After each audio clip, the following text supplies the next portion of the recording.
At one time I used to do the type of work. Today is 10. 10. Thank you very much. The connection. The populace of Kajiado. And in Isinya we have internet. To stop the census And I know the problem that we have here is that there could be certain areas, in fact almost about 80 to 90% of the areas that need very serious service on voice and data.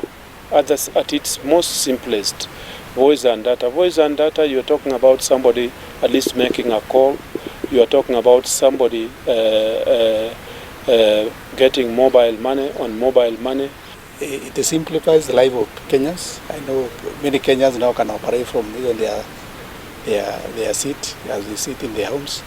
But again, it also improves to enhance security coverage, because now even my office can also work very closely with the machinery, the way they also do their own things. I can get real-time information.